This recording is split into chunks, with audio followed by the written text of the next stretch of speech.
Hello everyone. Today we start our discussion of the modeling viewing pipeline. So far we have seen that how we can model cameras, different kinds of projections with matrices, and how we can transform objects using various kinds of modeling transforms. So in the previous lecture we saw these kinds of planar projections. Today we will bring it all together in the modeling viewing pipeline, right? Or we will start our discussion of the modeling viewing pipeline. So we have earlier seen these parts of the modeling viewing pipeline, right? So the subject of today's lecture is the viewing transformation. So we will consider that our objects are already in the 3D world and we have to transform them using a viewing transformation V such that the coordinate system changes from world coordinates to camera coordinates. Okay, and we will figure out what does this entail, right? After this, in the modeling viewing pipeline, we have to reach a stage where we are able to rasterize and clip. Okay, and even though earlier we saw this view of the modeling viewing pipeline where we said that we will do the projection and we studied the various kinds of projections, the way this is actually implemented is not via directly applying the projection. So once we are in the world coordinate system, so we call this the WCS, we go to the view coordinate system or the VCS by applying a viewing transformation, right? So this is what we are going to look at today in the first lecture. After that, to go from the viewing coordinate system to what we know as clip coordinates, right? So this coordinate system is called CCS, the clip coordinate system. We do not directly apply the projection, right? So the projection, as we have seen in this previous figure, takes you from 3D to 2D.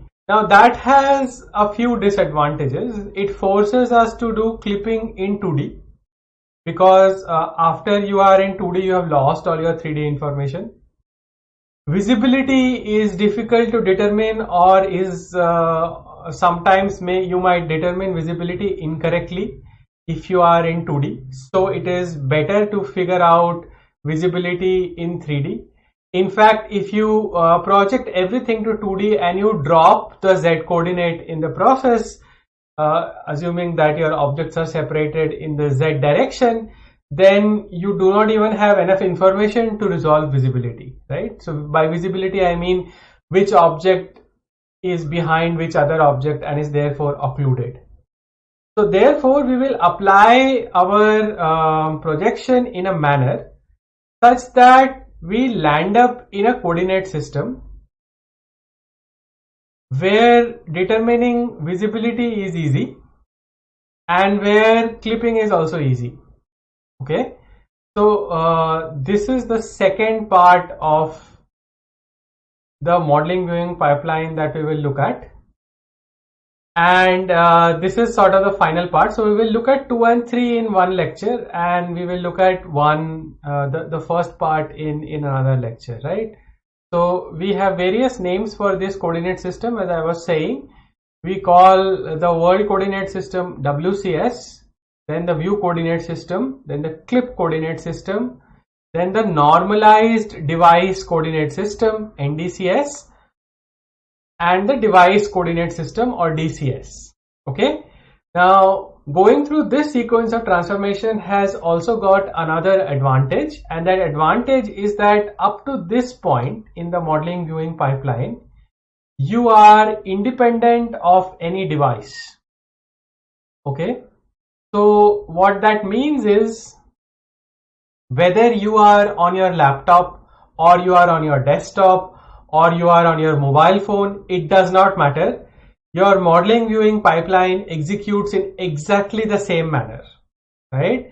The place where the device, and by the device I mean the display device, that is the size of your screen kicks in, okay, is in the final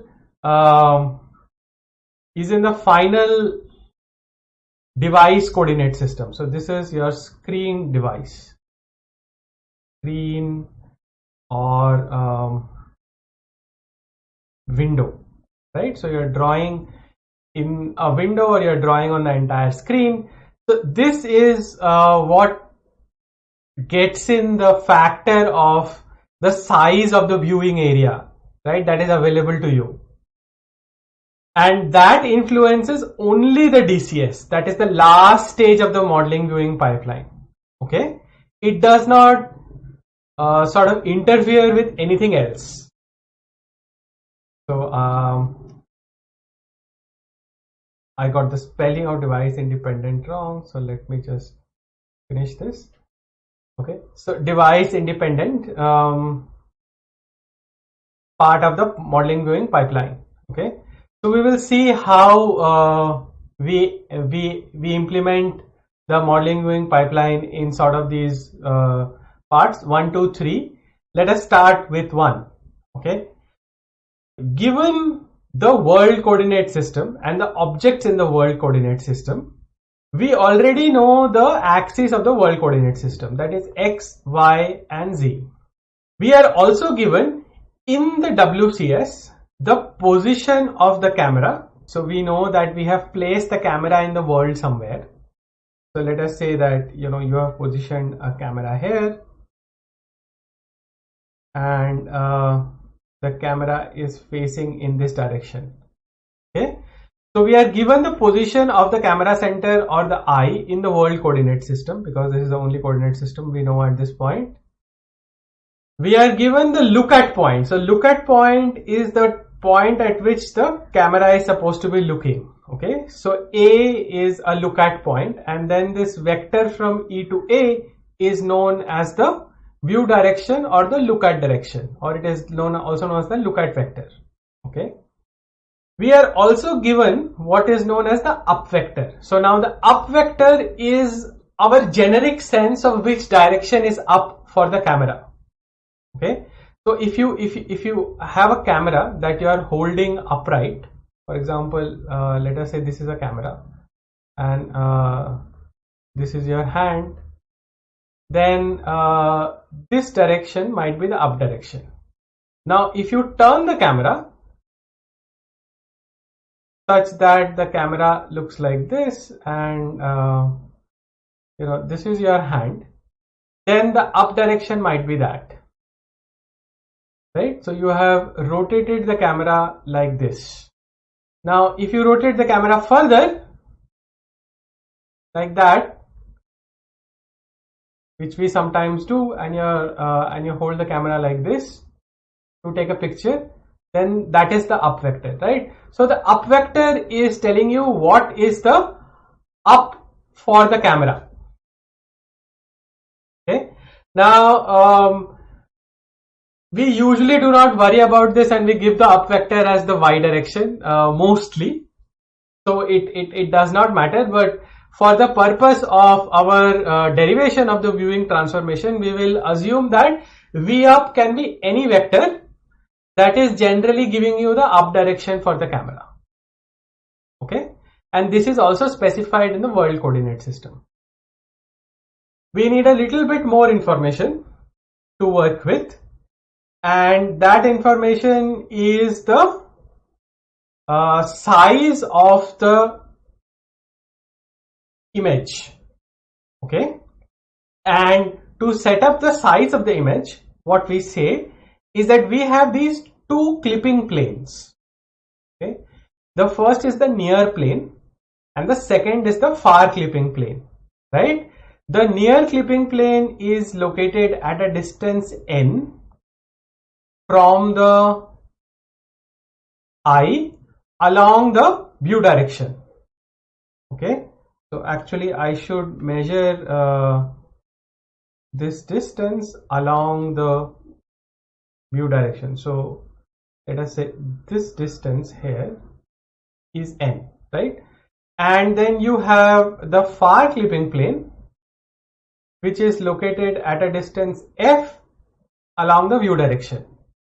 Okay, Why are we defining these clipping planes? Because we will say that we will only draw the part of the world that lies between the near clipping plane and the far clipping plane. We will ignore everything else. So what does the near and the far clipping plane do for us is that they set up what we know as a view frustum. Okay. So the volume enclosed between the near and the far clipping plane form what we know as the view frustum. So a frustum is just a truncated pyramid. Okay, it's a pyramid that has been chopped off from the top. So you can see that this pyramid has its apex at the eye, and we do not consider things between the near plane and the eye. So it's like you have chopped off this part, and so the frustum is only the portion between the near plane and the far plane. Okay. We also say that we are given these quantities L, R, T and B. Now what are L, R, T and B?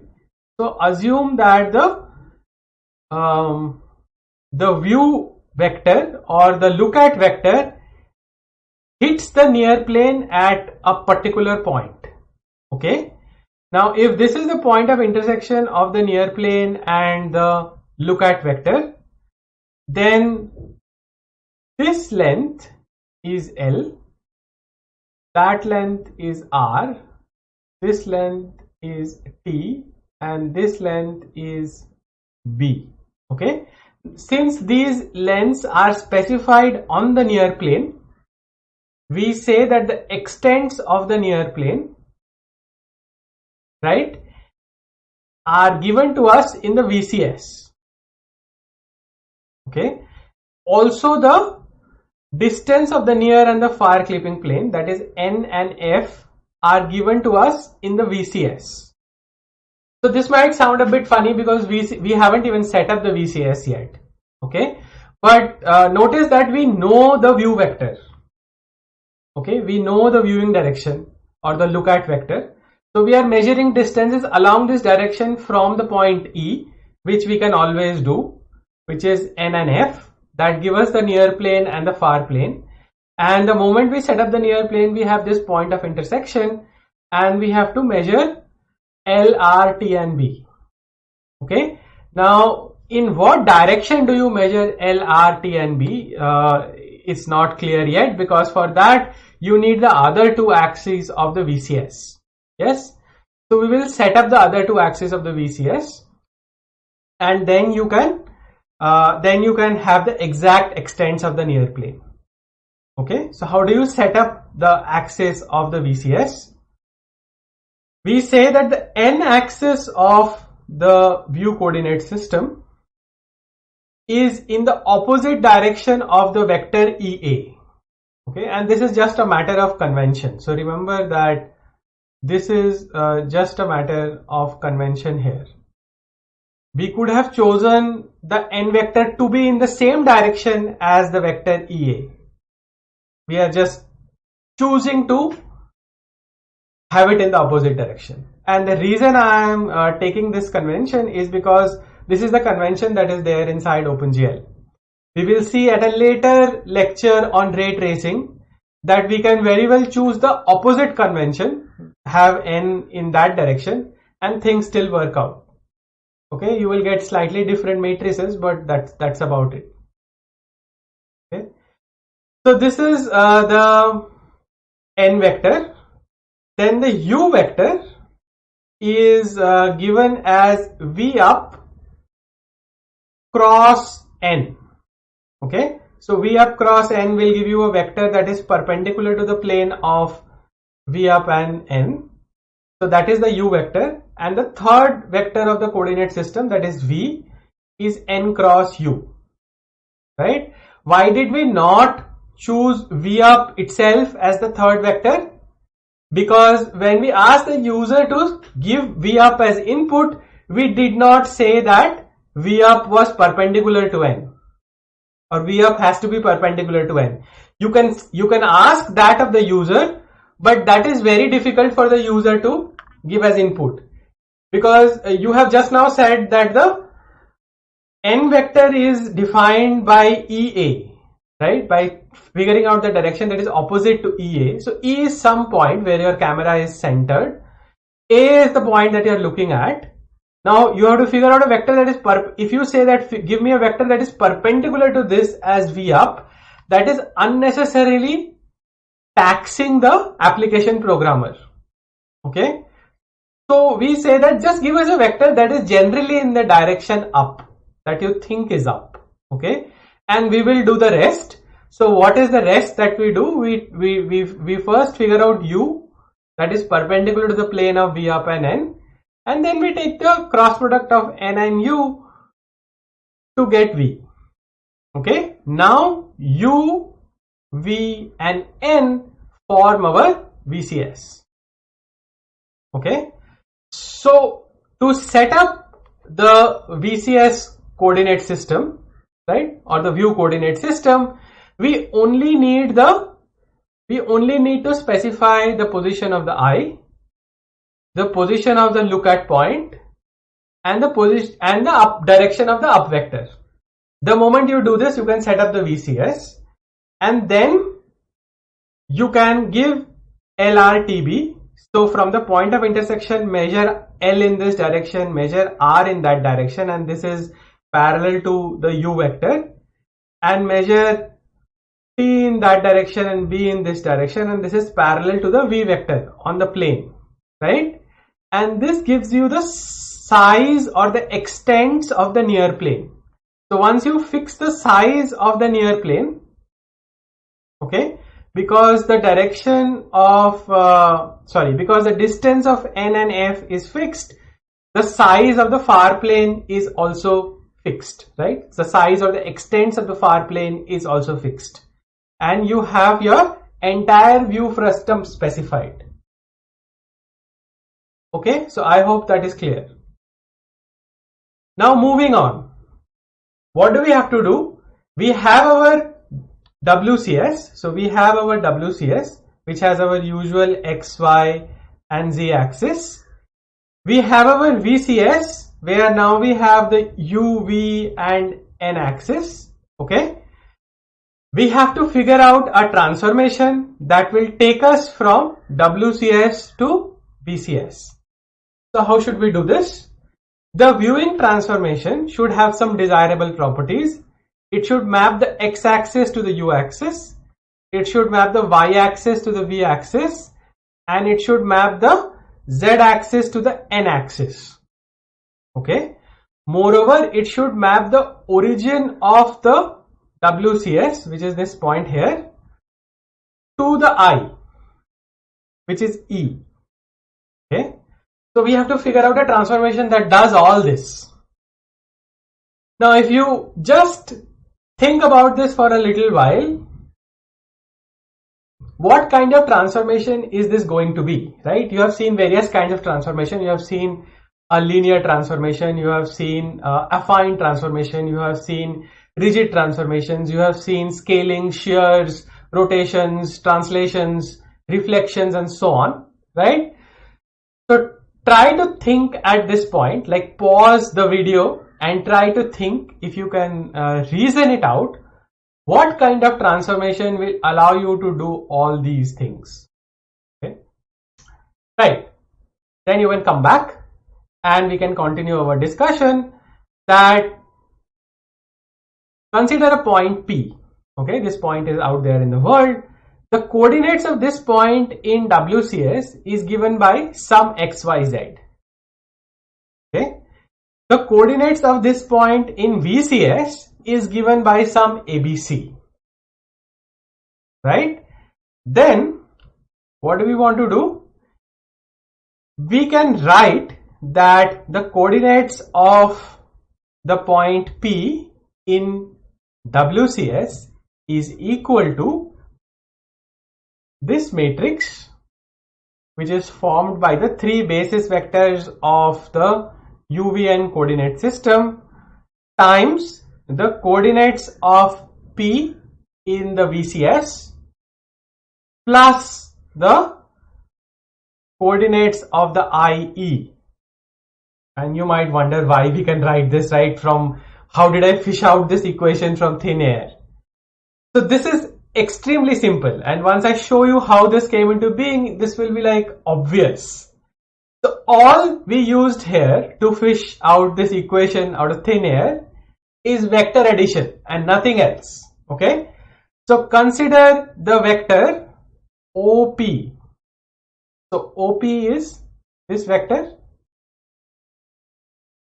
Consider the vector OE and EP. Okay, so this equation is saying nothing but OP, which is a position vector of P in the WCS, is equal to EP, which is the position vector of P in VCS, plus OE, which is the position of the I in WCS. Okay, so notice that this entire equation, the LHS and the RHS, both sides are in WCS. Okay, OP is in WCS, OE is in WCS, and EP is also in WCS. Why is it in WCS? Because A, B, C are the coordinates of P in VCS, right? But the vectors U, V and N, remember what we used to derive U, V and N? We used these quantities to derive U, V and N, A, E and V up. And all these three were given to us in WCS. So we know the vectors U, V and N in WCS. So when we multiply U, V and N with A, B, C, we get the vector EP. Okay? Because what is ABC? When you are given the coordinates of a point in a coordinate system, so if I say that this is my coordinate system and I give you the coordinates of a point P here as ABC, right?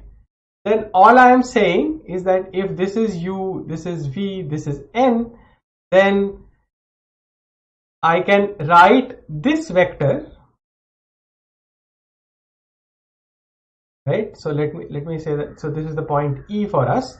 I can write this vector as A times the unit vector along U plus B times the unit vector along V plus C times the unit vector along N.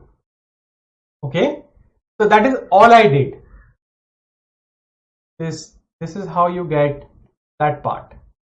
Okay, so U, V and N are nothing but the unit vectors, unit basis vectors, okay, along U, V and N.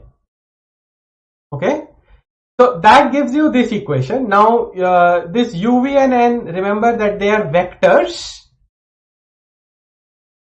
Yes, so they will have some components along X, Y and Z, which is your VCS. So you expand U, you expand V and you expand N, and that gives you this matrix. Okay, now this is a way of writing the point in WCS as a function of the point in VCS, but you want to do the reverse, right? You want to go from WCS to VCS. So you want to write the point in VCS as a function of the point in WCS. So what do you do? You write ABC is XYZ minus EX, EY, EZ pre-multiplied with the inverse of this matrix. Okay, and after that you make a very important observation, and the observation is that here is a matrix whose columns are mutually perpendicular unit vectors. Okay, so the columns are orthonormal to each other. Okay, the moment I say that, you should a bell should ring in your head, and you should realize that this matrix here is an orthogonal matrix. And because it is an orthogonal matrix, it is trivial to compute the inverse. The inverse is just the transpose. And that also makes this a rotation matrix, by the way. Okay, and that should be obvious. You took one coordinate system where the basis vectors are mutually perpendicular to each other, and you want to align the axis of this coordinate system to axis of another coordinate system where also the basis vectors are mutually perpendicular to each other. So all you should need is a 3D rotation. Okay, this rotation can be a composition of multiple rotations about the axis, but eventually it will be a rotation. And that rotation matrix is going to look like this. You take the transpose and you distribute over the minus sign. Okay, and after doing that, you write this part as u dot OE, v dot OE, and n dot OE.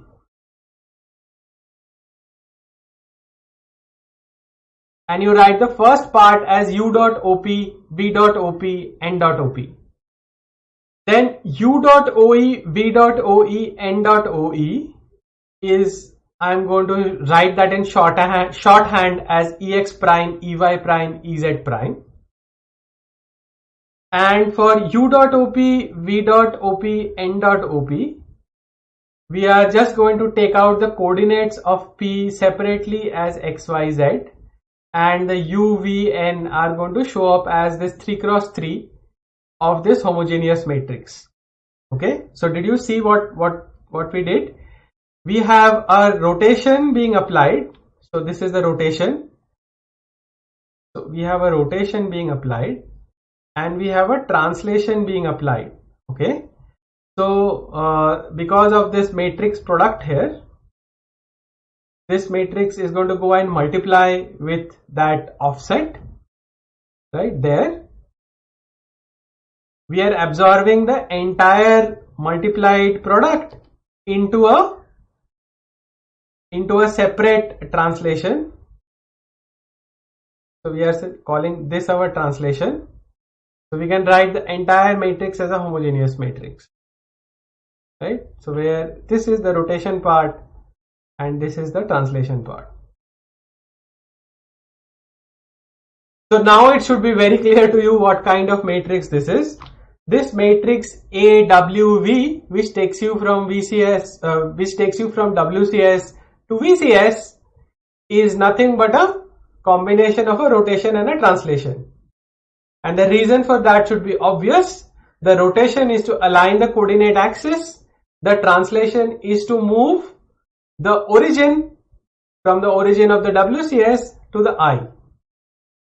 Okay, so in the VCS, the origin is going to be at the I and the Z axis is going to be along which vector? Remember that we chose the n vector as the opposite direction of A minus E. Okay, so we will see that because we specify n and f in the n and f, by n and f I mean the distance to the near and the far plane along the negative n direction.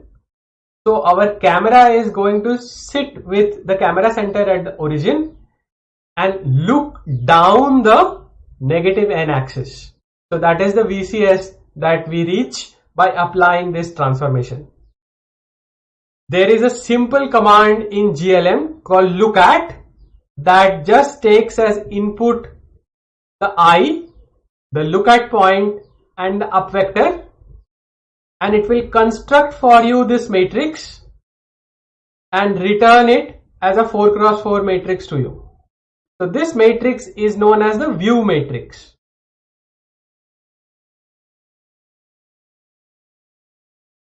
View matrix or the viewing transformation. So all that we did earlier, which transforms the object, the rotation, the translation, the scaling, the shear, those are the modeling transformation. or the model matrix, modeling matrix. This is the viewing transformation or the view matrix. The product of the modeling transformation and the viewing transformation together in OpenGL is called the model view matrix.